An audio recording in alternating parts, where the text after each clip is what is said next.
Joined us. Thank you very much. We can see it's working now. Thanks to see some of you guys. Some of you are clearly familiar faces for us, so it's good to see you guys. And some of you are brand new and we've got no idea who you are. So let's give you a quick update on who we are, what we're even doing here, and what we're even going to be chatting to you about today. All right. Cool. Well, my name is John. For those who don't know me, I've been in kind of health and fitness for the last, nearly 2 decades. Really focusing on the physical aspect. All my solutions were pretty much physical based, which is probably why nothing ever actually worked permanently. Took me a while to realize that there's other elements into the problems I was facing, especially emotional and mental. So now that's kind of what we're doing now, is combining our 4 elements, which has definitely helped me massively in reducing, and actually eliminating a lot of the physical pain I was feeling. So this is what stuff we're going to be sharing with you as part of the wellness theory.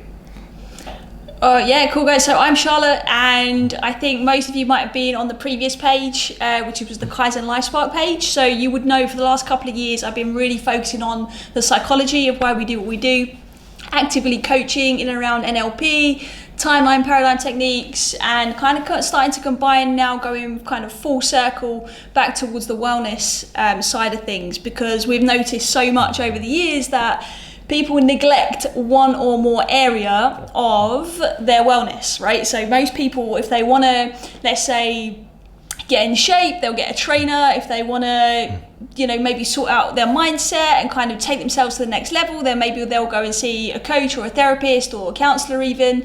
If there's something wrong, you go to the doctor. So we kind of segregate all these different areas, and it just makes no sense, because we are one human being, and the idea is that we work in unison every day anyway. So why is it when we want to improve ourselves, we start to separate things? It doesn't really make any sense, but it's so common. So this is why we've kind of pulled together wellness theory, which is obviously combining all 4 elements of the kind of mental, spiritual, emotional, and physical bodies. So that is what we're up to, and that's kind of why we're here chatting to you guys. So excellent. Yeah, so today is all about basically answering some of your questions. So we've had a few questions that have been asked on our stories, which we're obviously going to go run through today. And if you have any questions as you're watching, please feel free to put them in the comments and we'll answer them as we go. So let's get started with the first question. Cool, I'll go first. Hang on, let me grab one that someone's already sent us. So there was actually a very similar question from 2 different people. So I've got one here from Fatima and Sarah. So question being, how do I get motivated, and what keeps someone focused to actually keep going when they're already pretty focused? So bottom line here is everybody's going to be motivated by different things, clearly, right? But essentially motivation comes from our core values and knowing the reason why we're doing what we're doing in the first place. So if you rock up to a coach or a trainer, whoever, and say, yeah, my goal is to lose weight, or my goal is to improve the way I think so I can get promoted at work. Now, those are really good, let's say, pre-thoughts before you then go ahead and kind of tackle what it is you're going to do. But there's going to be something behind that in the first place, and that's going to be what's important to you. So that's what I mean when I say values. What is important to you, that is going to be the reason why you're motivated in the first place. So you need to kind of get aligned with those, really understand why is it you're doing what you're doing, what is the intention behind it, and really attaching that to an end goal. Now, we need to make sure that motivation is something that we're using in a healthy way, and it's not something that we are kind of just using for a short period to get somewhere and then we'll be happy or then we'll achieve whatever, right? We want to be enjoying that process at the same time. So if you're doing that from a place of alignment from what you actually believe in and what's important to you, you're actually going to then be doing it from a healthy perspective rather than I'm doing it because I don't want something else, right? So I hope that kind of makes sense to you guys. We're really kind of just touching base on some of the small things that can help you. In our Facebook group, we're going to be giving you proper workshops on this. So you'll be able to literally have a step-by-step in exactly what to do. But for now, we just want to kind of cover off some key things that you're asking us. One last point on motivation before I'll let John jump in is idea of incentives. Incentives are great, however, they are still an external driver rather than coming from our internal space. So we need to make sure that whenever we're trying to get motivated, we are doing it from a place of knowing and a place of reason as to why we're doing it and what that intention is in the first place. All right? Awesome. Nice, great answer there. So the next question we got is from Fatima. And it's, if I have muscles and don't maintain them, will my body have saggy skin? That's why one of the reasons why I've been avoiding doing any type of weight training. This is a question I've been hearing for pretty much the past, nearly 20 years. And it kind of goes to show how confusing the information is out there regarding this. And it's quite simple, really. Like anyone, whether you're male or female, weight training is a vital part of keeping your body strong and healthy, especially as you get older. It's a lot harder for females, for women to put on muscle than it is for men, and it's quite hard for men to do it as well. So for all the females out there, weight training is key, and in my opinion, it should be done for everyone, regardless of gender, age, anything like that. Okay, because you don't have to worry about turning into Arnold Schwarzenegger. For males, that takes decades anyway. For females, you're probably going to look at in the next 20 years, plus taking some enhancements to get you to that point. So don't even worry about looking like a man if you're weight training. Weight training not just only helps you gain more lean muscle tissue, which actually helps you to stay lean, keeps your skin tight and looking good, but it also helps you keep your body strong and functioning as you get older. Keeps your bones strong, keeps them healthy. By not doing any type of resistance training and just focusing on cardio or nothing at all, your body will start to break down, your skin becomes soft and squidgy, and that will give you the look that you don't want. So get that out of your mind. Forget about weight training is going to make me look big and bulky and look like a man. It's rubbish, okay? It's not going to do that at all. By doing a proper weight training program, and I mean proper as in that kind of individualized to you and that works for you, is going to help you not only look good but feel better and feel stronger, especially as you get into your 40s, 50s, 60s, 70s and beyond. Right. From the skin perspective that she asked there as well, it's like it's only the extremes. It's only when you go and do these stupid, ridiculous like grapefruit juice diets that are gonna help you lose weight, obviously, like very quickly, but not in a healthy way. And when that happens, you're going to get excess skin because your body hasn't been able to learn what it needs to do with the kind of surrounding elements of the body. So it's got to be gradual, right? Yeah, your skin will adapt to your increase and decrease in size, but as long as it's done correctly and over time. Like Charlotte says, if you have an extreme weight loss, you will lose weight too quickly. Your skin just can't adapt to it. Your body can't adapt quick enough. Your skin loses its elasticity and it just doesn't go back to its normal, its normal size and normal shape. So you start to have that saggy skin. So if you're looking to gain weight, lose weight, whatever it is, make sure you do it where it's slow and progressive. So as you lose weight, your skin and body is adapting to that loss or gain, whatever your goal is. Okay, so don't try to go too crazy and think, what I need to lose 10 kgs of fat, I've got to put on muscle and so on. Okay, so just take it slow, be patient with it, and you will get the result that you want. There you go, Fatima. I hope that answers your question at least. So there's a whole bunch of you jumping on the call now, which is awesome. So sorry guys, those of you on Facebook that are watching, I am holding my phone here. You guys on Instagram can see my phone. That's weird, you're like watching through another lens. Anyway, we'll figure that out for next time, obviously. So let me jump into the next question, which is, why can't I stick to a new habit? Guys, now this is a biggie because so many people struggle with this. And 9 times out of 10, it is because you're just trying to change the behavior. You're not trying to change anything before the behavior occurs in the first place. So what I mean by that is, let's say, for example, you want to start exercising, right? You want to start to exercise, but maybe you're just not really, into it, or it's just not a habit yet for you, and that's what you want to do. So when you wake up in the morning, we tend to be in a state, right? If we don't intentionally choose what state we're in or what kind of mood we're in, we kind of just go along with kind of, what shows up. And so immediately you're kind of working in this kind of automated space, which isn't always particularly helpful if it's not what you want it to be, right? So if you wake up and you're feeling a bit grumpy, you didn't really sleep very well, so you're not feeling particularly energized, then you're really going to struggle to get yourself into that right state so that you're going to want to even do the behavior in the first place. So instead of just focusing on the behavior, we need to focus on kind of this mood and this state that's showing up before you even try and do something new. So if you wake up in the morning and you're intentional about how you feel and what kind of person you're going to show up as that day, you're then going to be more inclined and in the right state to be able to actually go and smash a good workout in the gym or just go outdoors and be active. But we also need to think about what triggers a state in the first place, right? Because if our states create these behaviors and these habits, right, then we get the results that we want. But what is the thing that's causing this kind of mood or state in the first place?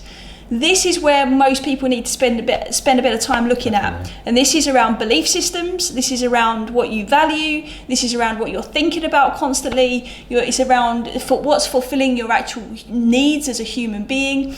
And if you're not kind of pinpointing those and digging deeper to understand what you actually believe about all of this on a much deeper level, it's going to be very, very tricky for you to actually be able to engage in a new habit for a long period of time. Then you'll be able to force yourself and force that discipline. For some people, you can do that and that's it. Naturally, you work that habit muscle over and over again, it will stick. But for a lot of people, they'll stick to a new habit and then they'll fall off for a while, right? And then they'll try again, they'll fall off for a while, they'll try again. The other day we put something on stories, which was like, last 90 days, what are you focusing on? And a lot of people, or a couple of people, said that they're focusing on starting their New Year's resolutions that they set last January, which is insane. Because if you just start to dig and actually find out what is it that's actually going on behind the behaviors, i.e. your state and your thinking, essentially, and what you've learned over the years, then you're actually going to be able to start a habit and you're going to be able to keep it for as long as you would like. Awesome, nice detailed answer there. Hope that answered that. Good. Our next question comes from Stephen. It's quite a common one I've had in the past as well. So, does having a six-pack mean that you're healthy? You can basically just equate that into, does having a good body mean you're healthy? And the kind of short answer is not really. So just because you look great from the outside and you look healthy from the outside does not mean that you are healthy on the inside. Again, it's very easy to get the outside looking good. You're going to have your six-pack, low body fat percentage, basically a good shape to your body. But on the inside, literally, you could be dying inside. You could be starving yourself. Your hydration could be poor. Your sleep can be poor. Your relationships can be poor. So health isn't just about the physical. Okay? It's not about just looking good from the outside. It's about what's happening on the inside. It's your energy levels, your sleep, your hydration, your relationship with your friends, your family, your mental state, your spiritual state. All these come into play when we talk about health as a whole. Okay, so just because someone has a six-pack doesn't mean that they're healthy and they can do anything. Six-pack, it's just aesthetics. It looks good from the outside, but means nothing else. It means that they've really restricted their diet and they've been training hard. That's what it means. It doesn't equate to overall good health. Exactly. I know a lot of people I've known a lot of people in the past who have amazing bodies in terms of low body fat percentage, look great physique-wise, but are just dying on the inside in terms of like their energy is rubbish. They struggle to stay awake up till just midday. So don't think of health as just a physical aspect. Okay, work on every aspect of health, and that includes your physical, your mental, spiritual, and so on. I hope that answers that question. I think Stephen will be happy with that. Hopefully. All right, the other question I've got here is, okay, how to find a client's real goals. Now, that is from, I believe, Nina, and I believe you are a trainer. So let me kind of answer this. That's going to kind of help anybody that's kind of watching this as well. So for sure, if you're a trainer or a coach, you need to find out what your client wants to achieve, 100%. But sometimes individuals don't actually know what it is they want to achieve as well, and they're not really sure on what their goals are. So if that is the case, then the quickest and easiest way for me to answer this without going too deep is to really kind of question what is the intention behind it. So if somebody comes to you and says, I want to lose weight, keep asking the question, okay, great, what's the intention behind that? And just keep on asking that question. What is the intention behind it? What's the purpose of that? What's the intention behind that? What's the purpose of that? What's the intention behind that? Eventually, you'll keep on unraveling this whole thing as to what they said they wanted to achieve in the first place, and you'll start to really get to the root of why they're there with you in the first place. So if you've personally got a goal that you want to be achieving as well, ask yourself, what is the intention behind it in the first place? And keep on asking yourself until you literally run out of answers, because that will be the real reason why you're aiming for that goal. And like I said, kind of at the beginning of this little live, is if you're then clear on your why and what you're doing, that motivation is going to become so much more natural for you, and you're going to be able to create lasting change. Awesome. Nice. So the last question I've got here is from May. Is it? Yeah, May. Yes, May. So this one can be quite a deep topic, and it's something we're going to go into deeper into the Facebook group itself.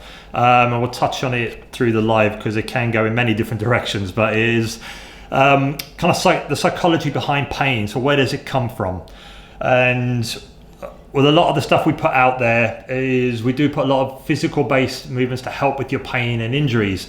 It's mainly because it's easy to teach in a short video a physical based thing to help on a temporary basis. But when we talk about the psychology behind pain, this is where it really comes into if you want to fix things permanently. So the psychology behind pain, when you get injured, you experience pain. The starting point of that is the trauma that you feel, the thinking behind that pain. So for example, if you get injured where you've maybe been knocked or something's fallen on you, you've actually had an injury, a lot of people will kind of use that as, okay, I've been injured because something hit me or whatever it is, but the pain is not coming from that particular object or something that's happened. The pain comes from a signal in your brain that is telling your body that, oh, okay, I should be experiencing pain here. Something's happened, I've been knocked, I've been run over, I've been fallen over, twisted my ankle, I should be experiencing pain. So the signal comes from the brain. Now, when that happens, that trauma and those emotions that you're experiencing through that injury or that pain will store within your body. And your goal is to try and get your body back to that state before that happens. So get rid of those emotions and get your body back to functioning again, pain-free. If you don't, and the longer you leave it, those emotions and that trauma that you felt initially during that event, they store in your body, and if you don't get rid of them, they build on top, and they build and they build and they build, and they cause more problems and cause what a lot of people are feeling now, which is chronic pain. They may have tried everything under the sun, which is like, for example, me, I did as well. For years, I've tried many different ways to get rid of my pain, physios, chiropractor, many different tools and relieve my pain, and it all worked on a temporary basis. And it wasn't until I started thinking about the emotions that are connected to that pain and start working on visualization and breathing that I was actually managed to eliminate my pain completely after 4 years of experiencing that pain in the same place. So pain is not just a physical thing. Initially it is, because that's what's happened in that event. Trauma. If there's trauma to the body, external traumas or something hitting you or something falling on you. But when that pain lasts longer than it should be, even when the injury or the problem, when the issue is healed, that's when it becomes more psychological than it does physical. And this is when we need to look internally. We look at looking at what emotions were felt during that trauma and helping to release those emotions to help us release the pain. Okay, so don't just think about every time you get hurt, don't just think, okay, I need painkillers or I need to go see a physio. Yes, initially that might be the case, but after that, it's about your thought process, your thinking behind that, and what you do internally that's going to make a difference to you being pain-free. Yeah, definitely. I mean, my coach always says something like, when you like pinch yourself, what is it that's actually causing the pain? And a lot of people would say, oh, well, it's your hand. Well, actually it's not, right? That's just the external factor, and it's your brain that's saying this equals pain. Right? It's not the actual external thing in the first place. That's why some people can have a higher pain threshold than others as well. So it's kind of got to make sense for you and what pain you're experiencing. But 9 times out of 10, once that physical trauma, if you've had an external trauma, happens, after that it's about really making sure you're seeing things for what it is rather than what you think it is or what's habitual and what you're going to be expecting. I had issue with my lower back before, and I got to a point where I was actually pretty paranoid about it. I wouldn't do certain exercises because I just knew, okay, this is going to cause me pain. But how did I know that? That was absolute rubbish, absolute garbage. It just meant that I hadn't retaught myself these movement patterns or really started to understand what the actual thing was that I was experiencing, and that thing was my thinking, right? Which is nuts when you think about it. So just think about your pain and really think, is this actually physically affecting me, or am I thinking that I'm in pain? Because sometimes we can just convince ourselves. Exactly. It's what you think is what you're going to get. And there's two key things to think about when you're trying to fix the pain that you have. And especially when it's physical based, is first is movement. Second is your thinking. If you focus on both of those together, then you're going to help your body become obviously much more stronger and stable in terms of the physical aspect, but as well as take away that pain you've probably been experiencing for months, years, or even decades, like I've had some clients in the past. So we will go deeper into this in the Facebook group itself, but for now, hopefully that answers your question, and that will give you some insight into the psychology behind pain. Cool, I love it. So the last question is from Hamad, and why am I so tired all the time? Now, this is quite a vague question, obviously, in terms of not really knowing much else about you. So obviously, if this is something that's ongoing, then, cover the bases that we're going to speak about now, but also seek help if you need it. Don't just take a Facebook Live and think, "Way, we got it," right? As much as what we're going to say is very useful, I don't know your personal story and what's going on with you. Okay, so do you want to start? Yeah, exactly. And that's the thing. It's what we give out is just advice. What you do with that advice is up to you. But remember, it's always look at it as an individual basis. So why is it affecting you, and what's affecting you? But in terms of a kind of why you being so tired, I used to be like this a lot in the past.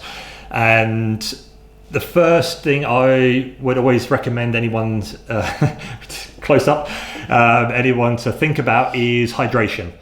Our body is predominantly more than 60% water, and by just being 1% dehydrated, it can affect our focus and our performance by up to 60%. So keep making sure that you're well hydrated, and that's by not just, you don't have to drink like a gallon, like tons and tons of water, but having enough water, getting water from other drinks and the food you eat as well. But just staying well hydrated will keep your energy levels consistent.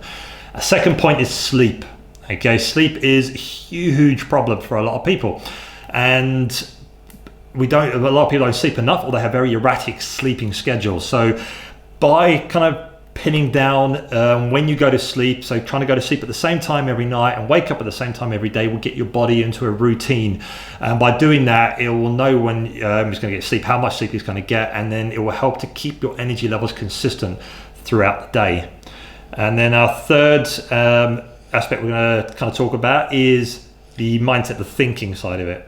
So many people convince themselves they're tired, right? Think about it. If somebody says to you, "Oh, you look really good today," usually you kind of perk up a little bit, don't you? And you're like, "Oh, cool, good." Like, you're quite happy with that, and then you kind of behave that way. If somebody says, "Oh, are you okay? You're looking a bit tired," you start playing that role for them. Right? And this happens when we talk to ourselves as well as somebody else saying it to us. So sometimes thinking that we're tired is just a habit, and we're not actually tired at all. So think about that from that perspective. Check in with yourself. When you hear yourself say, "Oh, I'm tired," or "Why am I tired?" you're focusing on the wrong thing. If you're focusing on being tired, you're going to get being tired, right? But if you're thinking about what you can do to shift that, immediately you're going in the right direction. But think about how you want to be instead. Think about, how am I going to energize myself even more? Right? The minute you see that, you get to see a picture of an energized you instead of a tired you.